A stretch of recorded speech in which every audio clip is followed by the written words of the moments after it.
Everyone, শুভ দুপুর সবাইকে।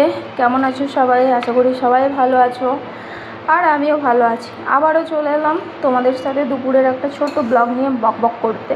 তো দেখো, আজকে আমি বানাচ্ছি রুই পোস্ত, আর এখানে মাছের মাথা নিয়ে এসেছিলাম, তো বানাবো মুড়ো ঘন্ট।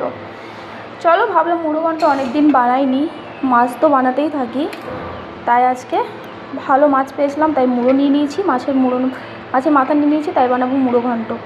তো এখানে মাছগুলো অলরেডি প্রায় ভালো করে ধুয়ে ভেজে নিয়ে তুলে নিয়েছি, তার সাথে ওই মাছের তেলেই ভেজে নিয়েছি আলু। আর এখানে সব কিছু রেডি করা আছে।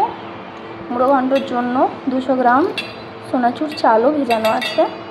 আর এখানে একটা মুড়ো ঘন্টর জন্য মশলা তৈরি করব, যেটাতে আছে তেজপাতা আছে, ছোটো এলাচ, একটা শুকনো লঙ্কা, দারচিনি, গোটা ধনে, গোটা জিরে, এগুলো সবগুলো ভেজে নিয়ে এগুলো একটুখানি গুঁড়ো করে নেব।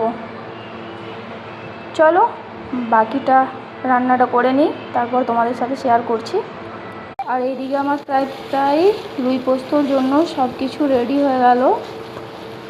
এবার দিয়ে দেবো এতে জল। বেশি জল দেবো না, কেন কি পোস্তর সাথে হচ্ছে তো, তাই বেশি একটু জল দেবো না। দেখো, কড়াইতে তেল গরম করতে দেওয়া আছে, এটাতে বানাবো মুড়ো ঘন্ট। তো তেল গরম হয়ে গেছে, এর মধ্যে পেঁয়াজ দিয়ে দেবো।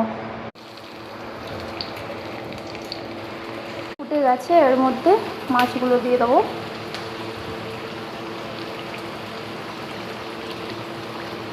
এই পোস্ত আমার অলরেডি কমপ্লিট।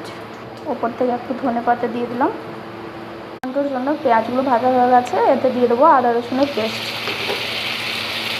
বাকি কিছু কিছু মশলা দিয়ে দেবো, ধনে গুঁড়ো, জিরে গুঁড়ো, হলুদ গুঁড়ো, কাশ্মীরি মির্চ।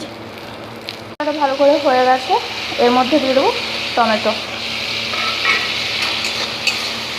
দিয়ে দিলাম চালগুলো, এটাকে ভালো করে ভেজে নেবো। দিয়ে দেবো ভেজে রাখা আলুগুলো। তারপরে এতে পরিমাণে জল দিয়ে দেবো। ভাজা হয়ে গেছে, জল দেওয়ার পর মাছের মাথাগুলোকে দিয়ে নিয়ে কেটে কেটে দিলাম এগুলোকে। দিয়ে দেবো যে গুঁড়ো করে মশলাটা রেখেছিলাম, সেটা একটুখানি দিয়ে দেবো। লো করে এতে ঢাকা দিয়ে দেবো। এই যে হেল্প করছে, শসা কাটছে আর নিজে খেয়েও নিচ্ছে, আমার হেল্প করছে, হেল্পিং হ্যান্ড। আমি একটু রুই পোস্তটা টেস্ট করি। খুব সুন্দর হয়েছে, মানে নিজে রান্না করেছি বলে বলবো না, ভালো হয়েছে। চলো।